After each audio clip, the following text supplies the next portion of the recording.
Is Google's new AI Gemini better than ChatGPT and GPT-4?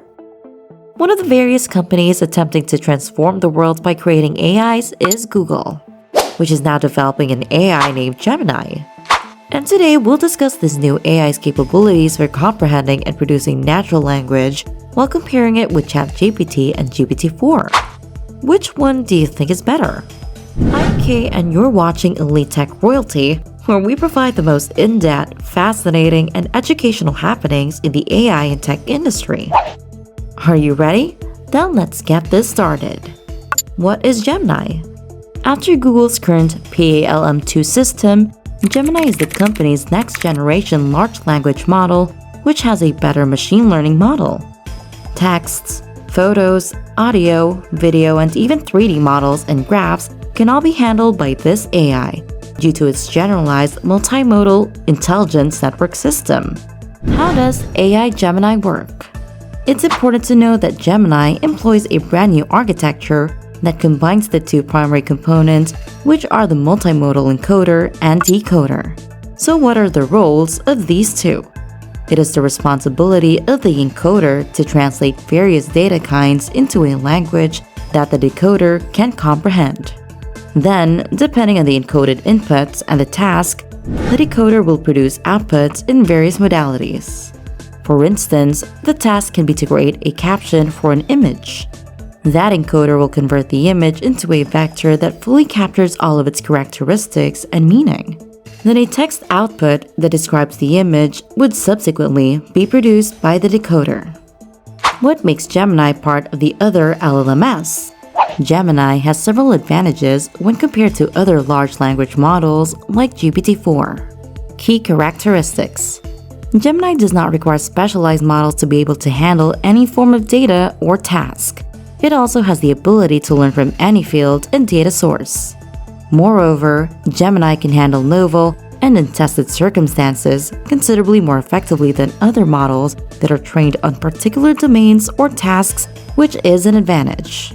Additionally, Gemini is more effective than other models in terms of handling various modalities since it consumes less memory and processing resources. Also, Gemini employs a distributed training approach that enables it to utilize a variety of hardware and servers to hasten the learning process. Furthermore, Gemini may adjust to larger datasets and models without sacrificing its performance or quality, which is even more fascinating. Let us talk about parameter count.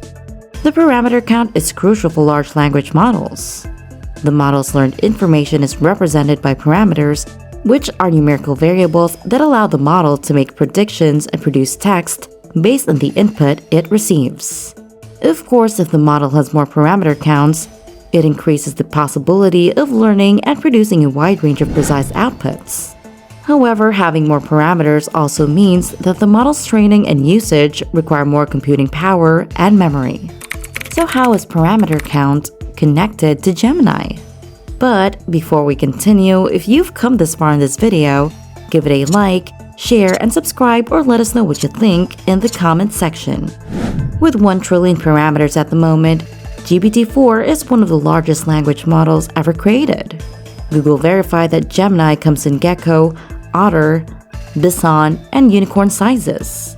Although Google has not provided a specific parameter count for each size, many think that unicorn is the largest and has the most parameters, or perhaps slightly fewer than GPT-4. What should we look for with Gemini?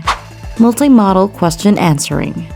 Gemini can respond to inquiries in multiple modalities.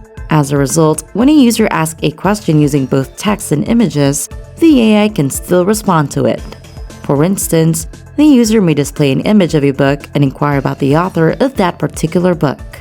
Gemini can respond to the question by combining its abilities to comprehend both language and pictures. Multimodal summarization.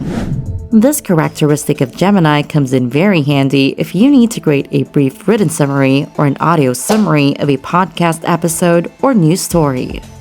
Gemini can accomplish all of this by combining its ability in both textual and auditory comprehension. Multimodal translation. This occurs whenever you have to translate a document that has numerous sorts of data. Gemini can produce subtitles for a movie that is in a different language, for example, by combining its abilities in textual and visual translation. Multimodal generation. When you need to create a piece of information that includes different forms of data, such as text and photos, is what you call multimodal generation. To understand it better, let's say that you need to create an image from a text description. This kind of instruction will subsequently be completed by Gemini by combining its abilities in terms of textual and visual generation.